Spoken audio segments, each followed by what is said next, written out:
Welcome to the Carnivore Cast, a podcast focused on the carnivore diet and lifestyle, with practical advice from successful carnivores, citizen scientists, and top researchers. I'm your host, Scott Meslinski, and I'm here to speak with experts and experienced carnivores to get answers to your biggest and meatiest questions while helping you live your best life as a carnivore. If you enjoy the show, please consider supporting the Carnivore Cast on Patreon. By becoming a patron, you'll help us reach more people and continue to create content on carnivore. There are also exclusive perks available, such as private Q&As, consultations with me, and more. Become a supporter at patreon.com/carnivorecast. Check the episode description for the link. Thank you, and I'll see you there. Steven Stern is an almost 70-year-old carnivore who has been on a zero carb / carnivore diet since May and has really enjoyed the journey. Professionally, he's been a chiropractor for 35 years. Also, since 2015, he's been a certified trainer for GMB and provides online fitness coaching as well as one-to-one body weight-based training at his office. Steven has an interesting backstory with a relationship with food, from eating disorders to vegan and vegetarian diets to low fat to paleo, keto, and now carnivore. He has a passion for being fit and strong at any age and shows that it's never too late to find your optimal health. Welcome to the show, Steven. Hi. Thanks for having me, Scott. Appreciate it. Of course. So let's rewind the clock. Your interest in fitness and nutrition, where did it begin? Well, that's a long story. Actually, my interest in fitness and nutrition began when I was about 19, 20. But to back up from there, I grew up in the 50s, typical household, standard American diet, sad diet. I remember having, cereal and having a big bowl of sugar right on the table and heaping tablespoons in my cereal and eating a lot of crummy food, looking back. My parents weren't all that conscious about food and nutrition. I was always chunky as a child, always carrying extra weight. And didn't like my body. I remember bending down and splitting the seams of my pants. I wasn't obese, but I was what they call chunky, carrying 20, 30 extra pounds.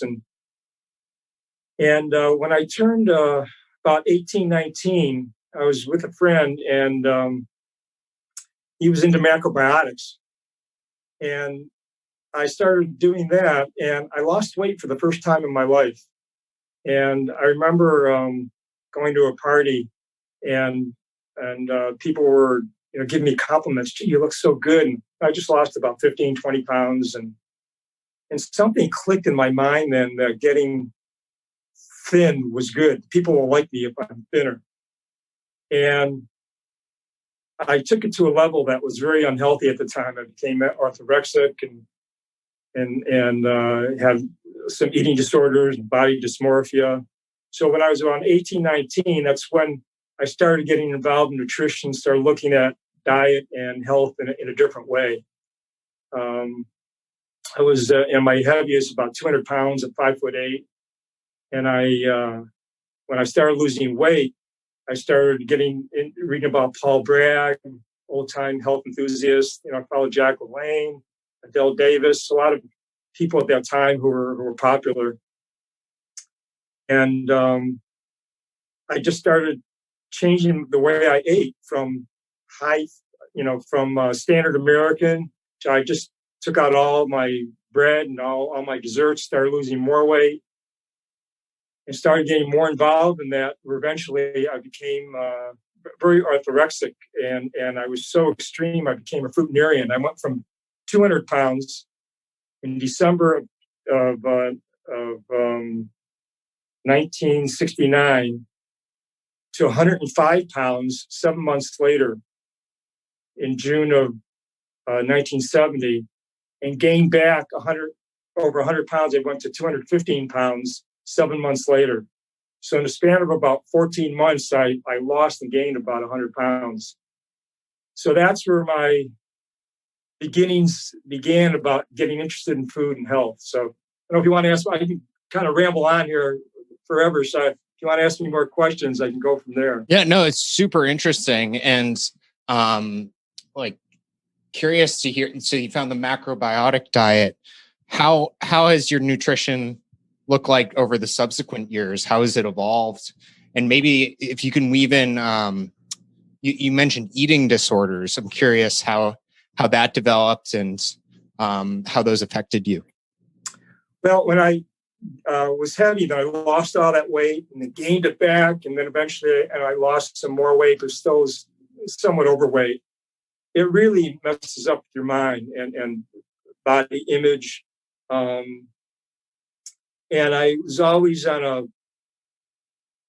was pursuing better fitness, and I get in extreme periods where I exercise a bunch, be really strict with my diet, and then, go off the wagon again and go crazy. And I'd yo-yo like that for years and do very extreme things. I think in hindsight, I have an addictive personality. So I'm like all in or all out. And yeah, me too. Yeah, it's pretty common refrain, isn't it? And early on in my 20s, I was very much into a high, low fat, no salt. I was trying to eat natural foods and whole grain. It was bombarded in my head that whole grains were healthy, and fruits and vegetables, but it was basically very low fat. I was more or less a vegan for many years, a vegetarian for many years after that. From my 20s to my late 50s, I was pretty much vegan, periods of being a vegan and being a vegetarian. The only food I eat that wasn't fruit or vegetables or grains would be feta cheese. So I was a big feta cheese fan, a lot of tofu. So, that's what I was doing for, 20, 30 years. In my 20s. And how did you feel on those diets, Stephen? Sorry to interrupt you. Well, I felt pretty good and healthy, what I thought was healthy. Looking back, I could see I was bloated a lot. I had a lot of gas. My energy would ebb and flow, wasn't sustainable the way I was eating and the way I was exercising, having an all or nothing attitude. Now, I was going to mention, you mentioned about eating disorders. What happened when I lost all that weight, and I was very thin, 105 pounds is pretty thin for 5'8". And, I remember a picture of my passport. It looks like my neck could hardly hold up my head. And I was so thin. But I wasn't bulimic then. But after I gained weight and with my body image dysmorphia, I wanted to do anything I can to kind of keep the weight off. So I'd go through periods where I'd binge and I'd become bulimic, and then I'd binge again. It wasn't like an everyday thing, but I'd go through periods of maybe some weeks at a time. I'd be okay for 4 or 5 months, and then I'd binge and purge. And I did that for, from 21, 22 till I was like 35. And I was and I was married at 29. So I was hiding that from my wife. It was really a very serious situation looking back. But I had so much shame of doing it that, I didn't want to reveal to anyone. I could hardly reveal to myself.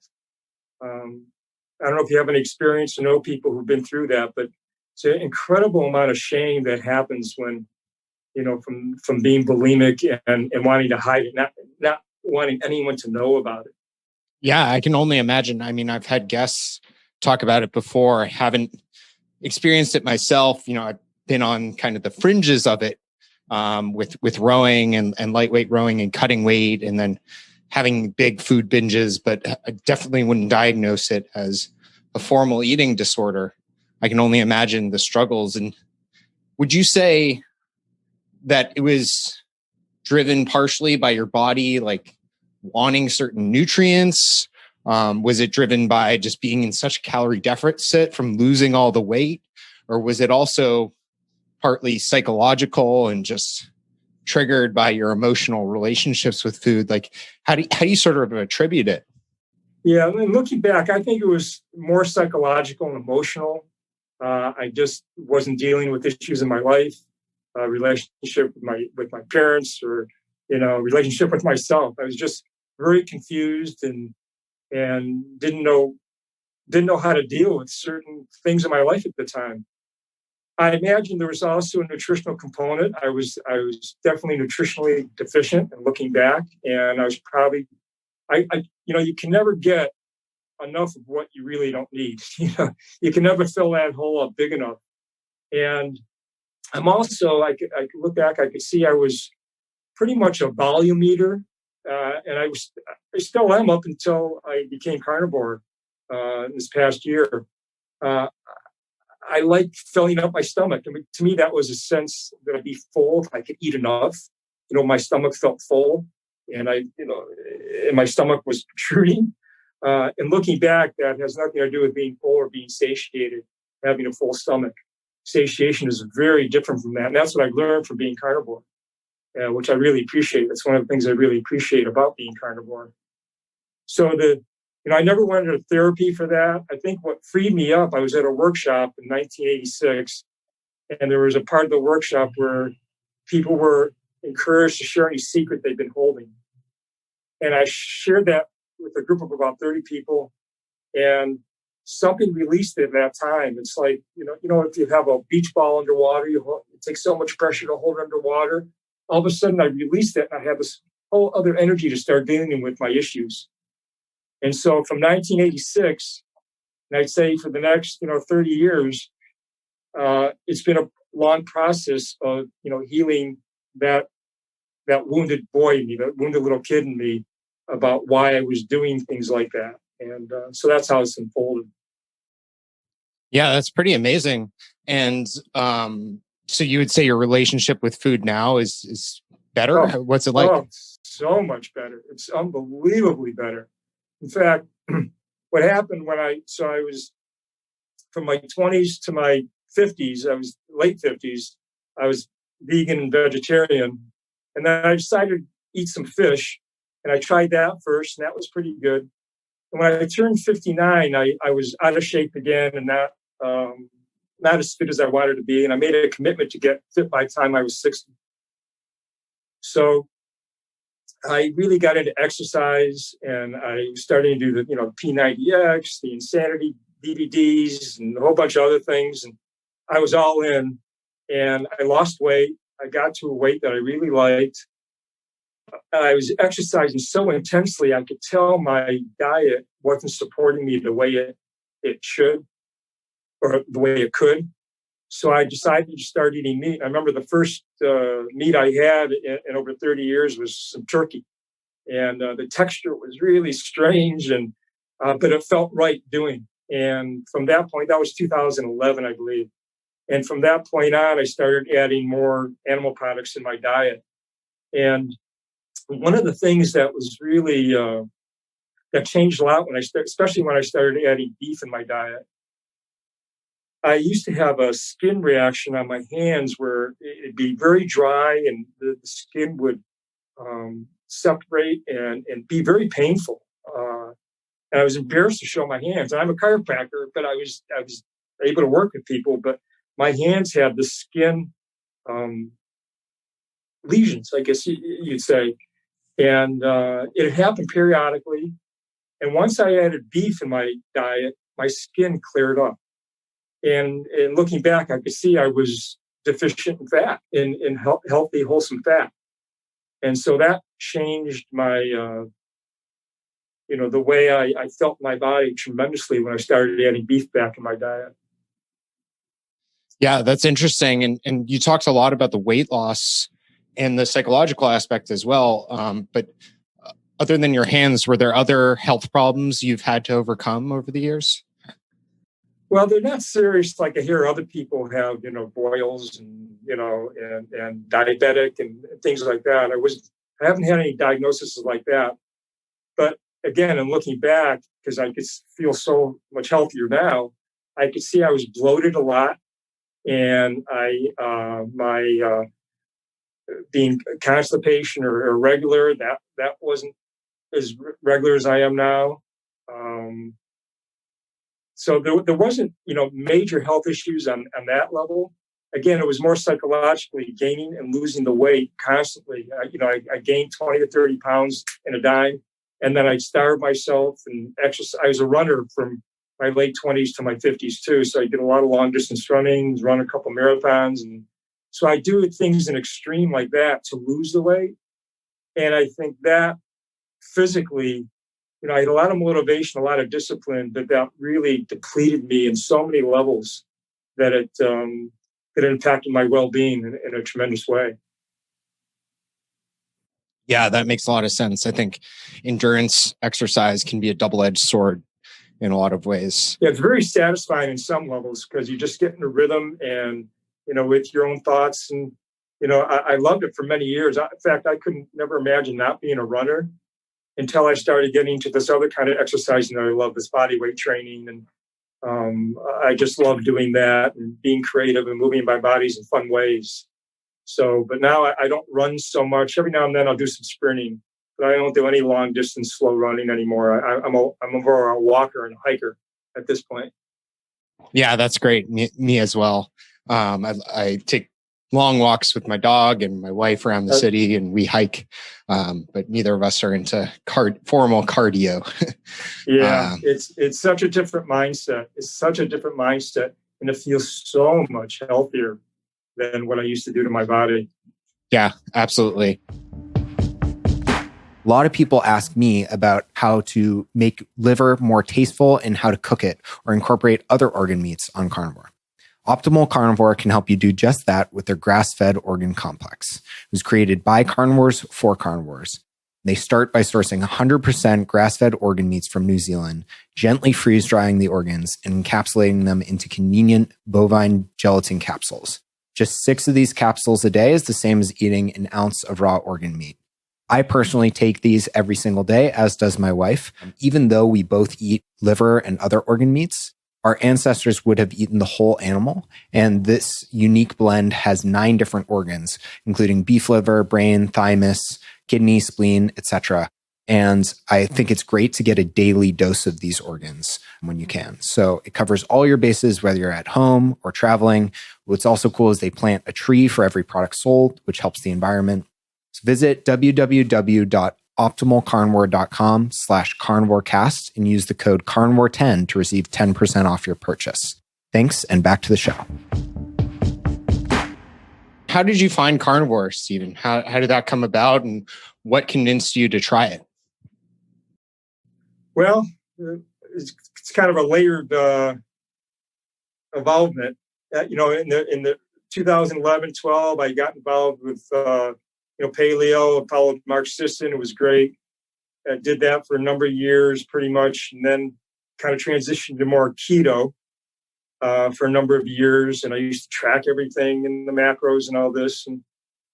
And a patient of mine, must have been 2 or 3 years ago, he mentioned that he was just eating steak. He lost some weight. I said, how'd you do that? So I'm just eating steak and eggs. Just eating animal products, just steak and eggs. And he lost the weight like quickly, He says he'd do that periodically, when he gained weight. And I thought at the time, wow, that's interesting. It's a little extreme. I don't know if I'd ever want to do that. It seems too extreme to me, not getting all the nutrients, the phytonutrients and all that stuff. So, that was kind of in the back of my mind. And then Mark Sisson came out with his keto book, and I heard some interviews with him online with, I think it was with Paul Saladino and Dr. Baker. And that intrigued me. And I started reading more and more, and I started reading Kevin Stock. And he had the 30-day guide to going carnivore. And I thought, okay, here's kind of a template that I could follow. And I kind of knew more of what I was getting into. And I thought the COVID situation this year, I just decided, well, let me experiment and change how I'm approaching my food and diet a little bit. Also, let me back up 1 second. I was doing keto pretty much, keeping my total carbs under 50 a day and things like that. I was eating a lot of cabbage, a lot of spinach, a lot of kale, eating meat, eat probably 8 ounces of meat every day. But I felt like I was almost out of control with that. Like I had no discipline. I talked about getting volume in food. Like I could eat so much kale and all that. I mean, I had 2 big salads a day.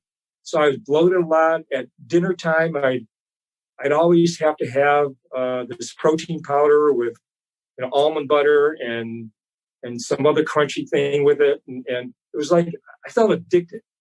And I wanted to change that pattern.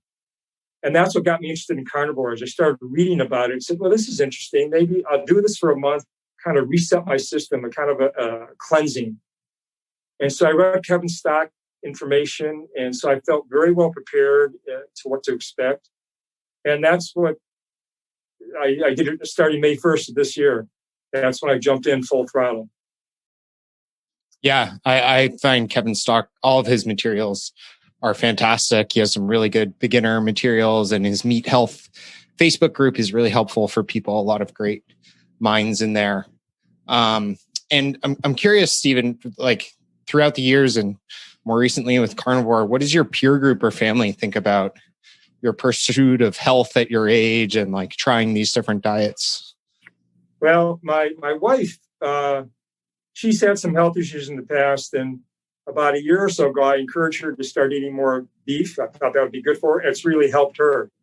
So eating more meat, that was fine. But, going without vegetables and fruit, that was kind of like, it seemed odd. I mean, the first month I went carnivore, the first few days were fantastic. And my energy was clear and focused.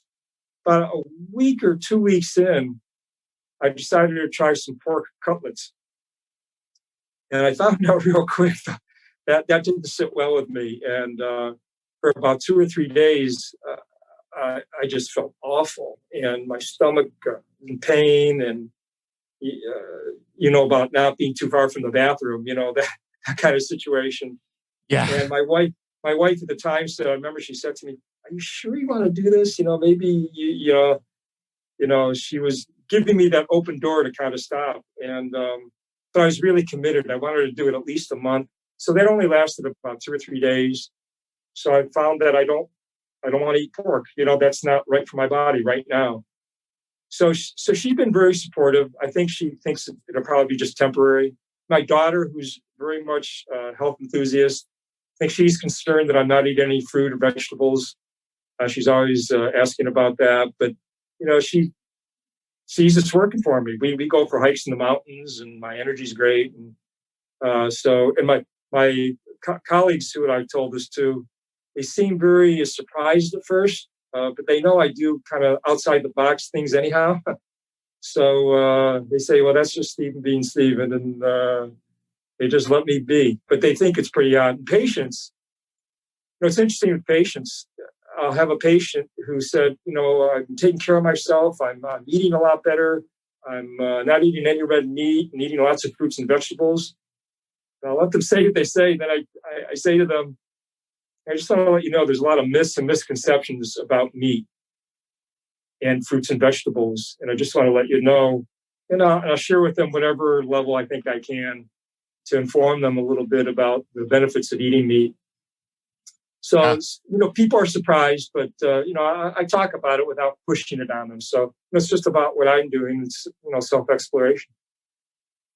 Yeah, that's excellent. I think that's a fantastic and wise approach you have. And I'm sure you've learned over the years that like trying to push your specific nutrition method or fitness method on other people often backfires. But I really like your approach of just saying, hey, there may be some other information out there.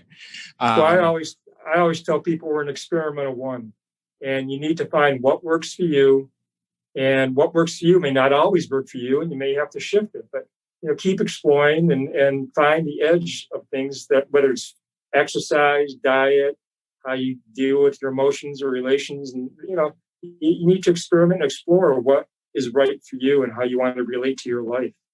Yeah, completely agree with that. I'm a huge advocate of just trying things out, seeing what works for you. And Stephen, what's motivated you to keep trying to improve and keep trying to change your diet and exercise over the years? Well, it's interesting. You use the word improve.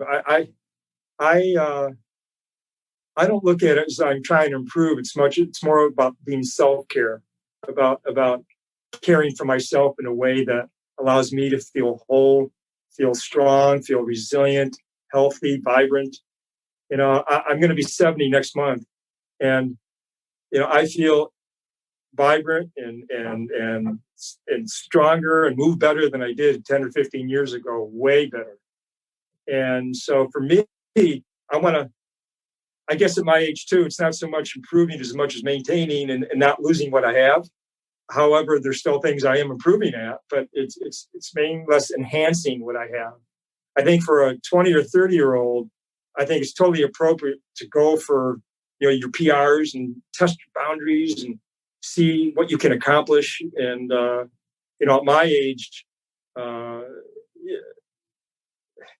there's a certain perspective I have about wanting to enjoy life and do what allows me to feel alive and do it in ways that are sustainable. So I'm not trying to max out or, it's not like a self-improvement journey as much as self-care journey. And how do I care for my body? How do I care for my emotions, my mind, my spirit? So that's what it's about for me. Yeah, that's an awesome attitude. I really like that, and hope by the time I mature and get older that I can have more of that internal and process and journey focus and self-care focus. Right now, I am still pretty extrinsically motivated by different health and fitness and physique goals, but it's always good to return to like, how do you feel? How are you caring for your body? And I think that's totally appropriate for younger people in particular. I think it's totally appropriate to have an extrinsic goal that you go for. You got your eye on the prize, but it's the process of who you are as you get there is really where the goal comes. Once you get that goal, once you can get a handstand or or abs if people want a six-pack or whatever, that's very fleeting. It's not sustainable. But who you became as you're going towards that's what can be sustainable. And that's what you want to enhance. And so if an extrinsic goal helps you become a better person, man, go for it. That's great. Yeah. That's really wise. And so what does carnivore look like for you now, Stephen? What do you eat in a day? How much? What sources is it coming from? Yeah. How many meals do you eat a day? Things like that. So this is great because everyone has their own dance with this. And by the way, listening to your podcast, other interviews you've done has been tremendous for me. Learning about this, and also the Facebook groups that we talked about, Stocks Group and Zeroing on Health at Facebook. I think they're great. For me, the way today I had a steak at I guess about 11:30 this morning. And that was my meal today, my first meal. My second meal today will be probably a pound of ground beef that I'll grill. And I have a little Ninja Foodie grill that I'll grill that and have that maybe with a couple eggs. And that's pretty typical. Kind of a steak in there, my first meal, and maybe 5 hours later, 4 or 5 hours later, some ground beef, usually 80-20. What I found with the ground beef is that I like adding beef suet to it. To me, even 80-20 isn't enough fat. And I find that if I add the beef suet, it helps me be more regular. And so that's why I like adding beef suet. I think that's been a game changer for me, the beef suet. And that's pretty typical. Early on, I tried fish every now and then. I haven't had any pork other than bacon. I'll have bacon every now and then, but I haven't had any other pork products since that episode in my first couple of weeks.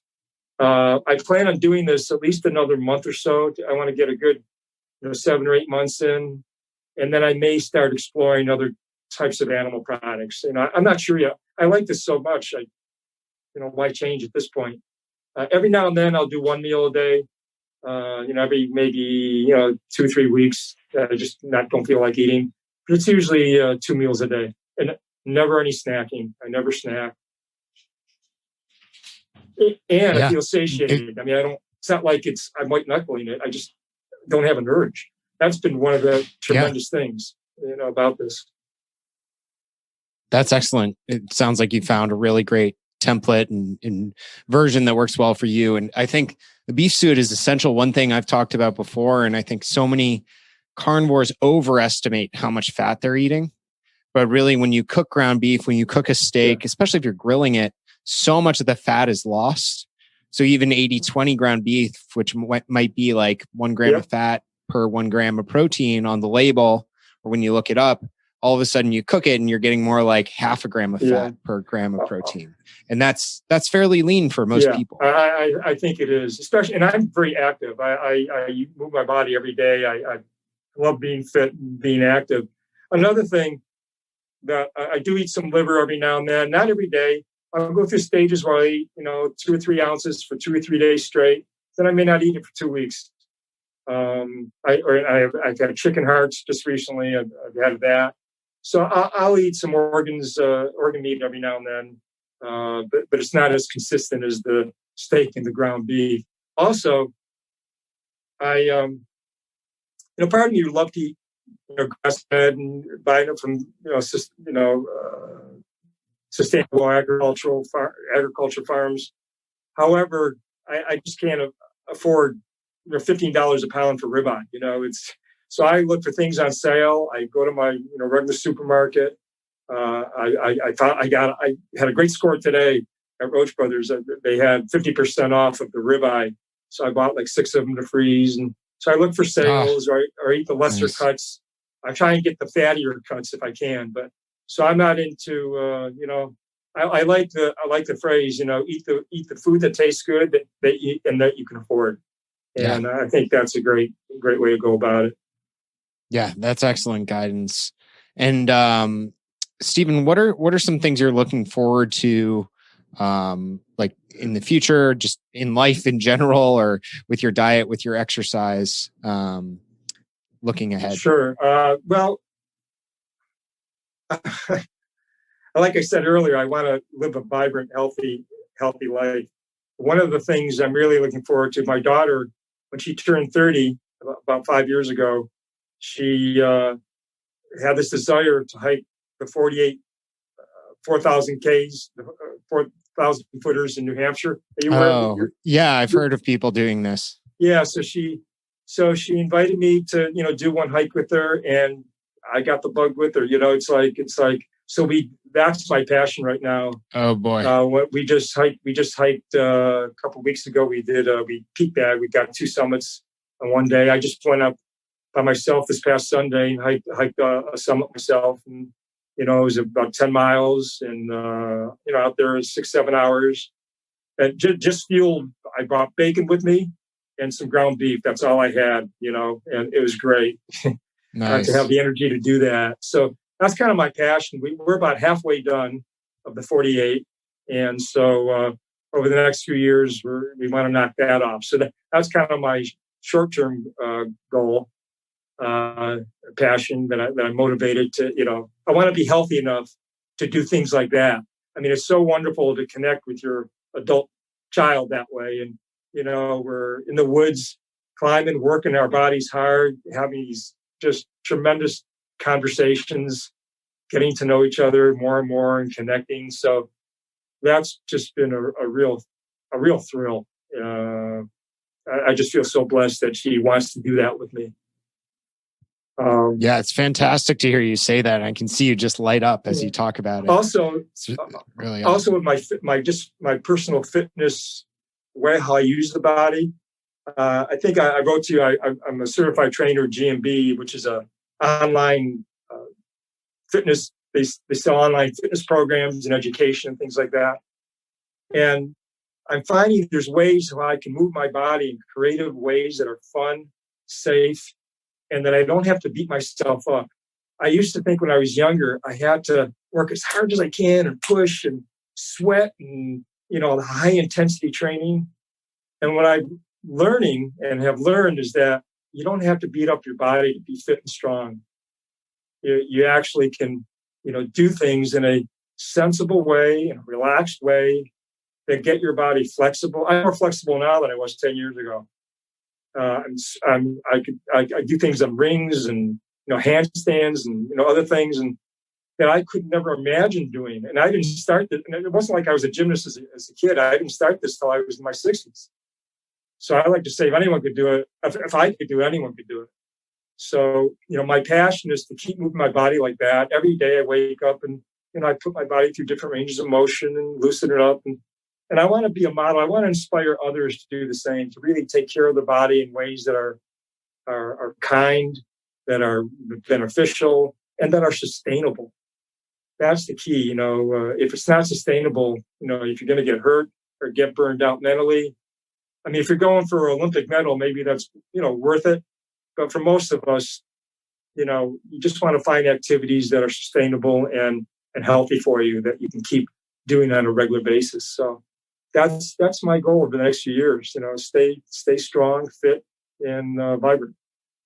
Yeah, that's fantastic. And my parents are about your age, and I wish they had the same attitude. I think they're working around a lot of injuries and joint problems from years of endurance exercise themselves. But yeah, I think a lot of people can draw inspiration from your attitude and your philosophy towards health and fitness, Stephen. Well, you mentioned about your parents and injuries. One thing I do want to say is that I have the saying, I say it to a lot of people, because they ask me if they're injured. Patients will ask, if I'm injured, can I do yoga? Should I stretch? Can I exercise? And I say, sure, motion is lotion. Movement is actually very healthy for your body. Yeah. However, you don't want to irritate an injury. So I tell people, do as little as you need, not as much as you can.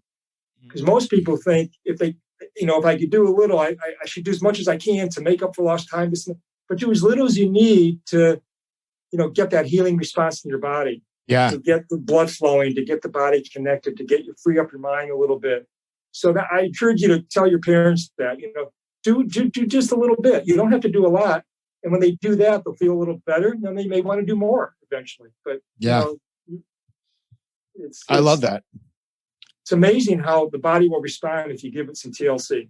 Yeah. It's just amazing how it'll respond. That's a great way to put it. It's funny. It's the exact same way Mark Sisson talks about food quantities. He's like, eat as little as you need, not as much as you can. Exactly. Flipping it on its head. But I've never heard that applied to exercise. I really like that way of putting it. As you get older, you'll embrace it more and more. I guarantee you. You move a little slower and recovery is a little different. But I can do a lot. Again, I'm hiking the mountains. And, that's the one time where I'm really pushing myself. My heart's beating hard. And, we're going to the max. But all the other activities I do, it's just to have fun and enjoy it. If I don't enjoy it, I won't do it. Yeah, that's excellent. Well, Stephen, this has been an absolute pleasure. I think folks will really enjoy this episode, get a lot out of it. You contacted me and said, I noticed you haven't had some older folks on your show. And I think, it's an awesome perspective and you brought a lot of value to the listeners. So thank you for that. Great. I appreciate it. I appreciate very much you having me here. And I hope in my own little way, others are inspired to check out Carnivore and, incorporate, do it in a way that works for you. There's not one way to approach it, as but geez, keep exploring and find out what works for you. But it's definitely worth the exploration. I found tremendous benefit from it, and I think others will too. Absolutely. Thanks again for your time today, Stephen. Can I just say how people can? Yeah, please. Yeah. How can they find you? Of course. So a couple things. One, I have a website called millisfamilychiropractic.com. They can send me an email through that. Also, I started an Instagram just recently on the encouragement of my daughter. So I'm starting to do things on that. My Instagram is Stephen Stern, Stephen with a PH, Stern, Stern, DC. So it's Stephen Stern, DC. And also the online fitness education is gmb.io.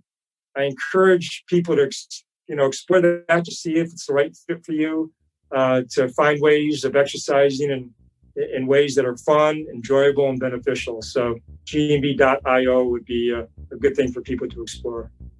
Awesome. I'll have links to those in the show notes. Great. Thanks again, Stephen. All righty, Scott. Thank you.